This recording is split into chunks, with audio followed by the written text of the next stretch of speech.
చూసారా, చిన్న చిన్న పిల్లల్ని తన కింద వేసుకుని ఎప్పుడెప్పుడు ప్రాణాలు పోతాయో కూడా తెలియని పరిస్థితుల్లో భయభ్రాంతులకు గురయ్యి ఆ పిల్లల్ని ఎలా కాపాడాలో తెలియదు. ఒకవేళ ఏమైనా జరిగితే ముందు మా మీద పడి తన మీద పడాలన్నట్టు పిల్లల్ని కిందనేసుకుని మరి వాళ్ళ పైన ఉన్నారు. ఇది యుద్ధంలో వచ్చేది.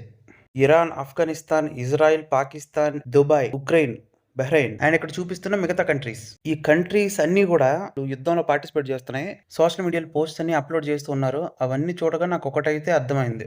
యుద్ధం మీరు అనుకునే అంత సింపుల్గా అయితే ఉండదు. తిండి నిద్ర లేకుండా ఒక పూట ఉండలేం మనం. అది అక్కడ యుద్ధం రోజులు రోజులు తరబడి ఉంటుంది. ఒకసారి ఆలోచించుకోండి, బతికున్నా కూడా వాళ్ళు చచ్చిన వాళ్ళతోనే సమానం. అత్యవసర పరిస్థితుల్లో మనం నీళ్లు తాగిన గడపగలం, కానీ చిన్నపిల్లలు అలా కాదు కదా, ఫుడ్ లేకపోతే ఉండలేరు. ఈ పరిస్థితులన్నీ రియాలిటీలో ఉన్న వాళ్ళకి అర్థమవుతాయి. సో ఒకప్పుడు నేను నరేంద్ర మోడీని కూడా తిట్టానండి. పహల్గామ్ అటాక్ తర్వాత యుద్ధం వస్తే రానివ్వండి, ఎన్నాళ్ళు మనం ఇలాగ ప్రాణత్యాగాలు చేస్తాం, వాళ్ళు మనం చంపుతుంటే చూస్తూ ఉంటాం అని చెప్పి నాకు ఇప్పుడు చాలా క్లియర్గా అర్థమైంది. అప్పుడు ఆయన తీసుకున్న నిర్ణయాలకి అర్థం ఏంటో. పాకిస్తాన్ దగ్గర కోల్పోవడానికి ఏం లేదు, వాళ్ళ ప్రాణాలకు విలువ కూడా లేదు. అందుకని వాళ్ళు యుద్ధానికి సై అన్నారు. కానీ మన వాళ్ళు ఆలోచించారు. ఒకవేళ మనం కానీ యుద్ధాన్ని ఆహ్వానిస్తే పరిస్థితి ఇలాగే ఉండేదేమో బహుశా.